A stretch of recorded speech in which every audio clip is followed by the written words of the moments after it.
कामदा एकादशी वराह पुराण में भगवान श्री कृष्ण और महाराज युधिष्ठिर के संवाद में कामदा एकादशी का महात्म्य कहा गया है।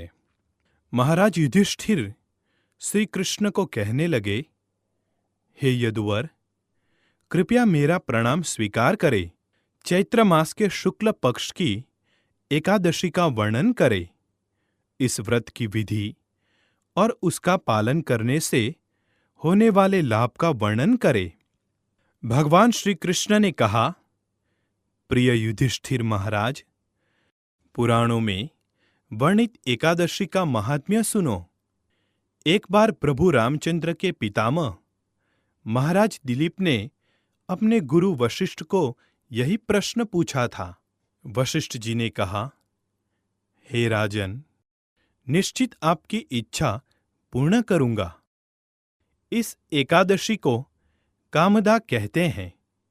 इस व्रत के पालन से सभी पाप जलकर भस्म हो जाते हैं और व्रत के पालन करने वाले को पुत्र प्राप्ति होती है।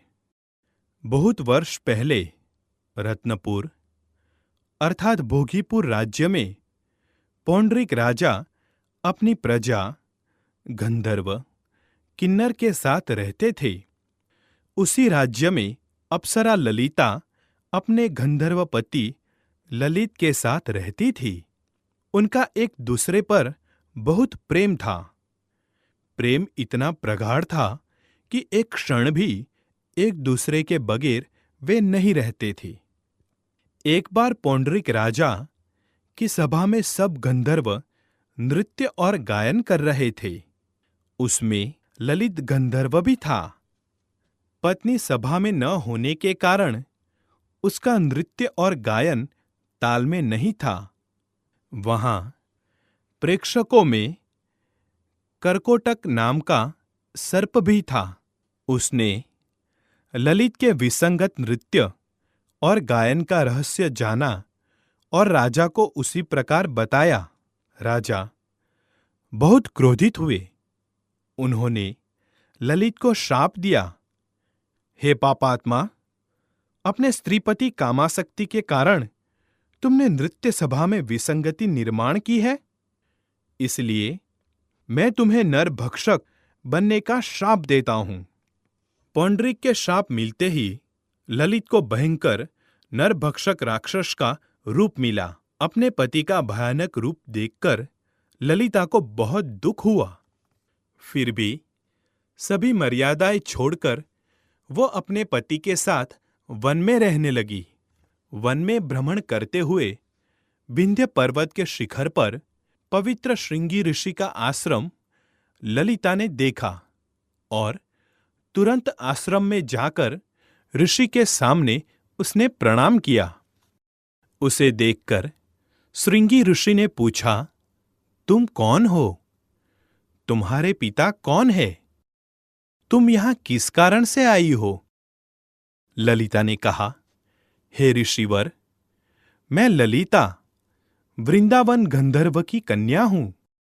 अपने शापित पति के साथ मैं यहां आई हूं। गंधर्व राजा पुंडरीक के श्राप से मेरे पति राक्षस बने हैं। कृपया इस श्राप से मुक्ति मिलने का उपाय कथन करे, जिस प्रायश्चित से मेरे पति की राक्षसी योनि से मुक्तता हो। ललिता की नम्र विनंती सुनकर श्रृंगी ऋषि ने कहा, हे गंधर्व कन्या, कुछ ही दिनों में चैत्र मास के शुक्ल पक्ष की कामदा एकादशी आएगी। इस व्रत का तुम कठोर पालन करो और तुम्हें मिलने वाला सभी पुण्य अपने पति को अर्पण करो, जिससे वो इस शाप से मुक्त हो जाएंगे। ये एकादशी सभी इच्छा पूर्ण करने वाली है। हे राजन, ऋषि के कहने अनुसार ललिता ने आनंदपूर्वक और कठोरता से इस व्रत का पालन किया।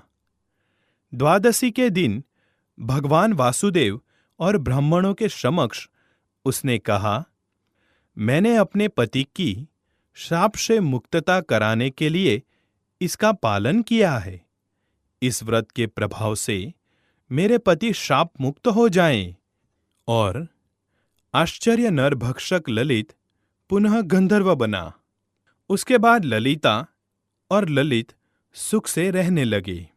भगवान श्री कृष्ण ने कहा, हे युधिष्ठिर महाराज, हे राजेश्वर, जो कोई भी इस अद्भुत कथा का श्रवण करेगा और अपनी क्षमता के साथ इसका पालन करेगा, वो ब्रह्म हत्या के पातक से और आसुरी श्राप से मुक्त हो जाएगा।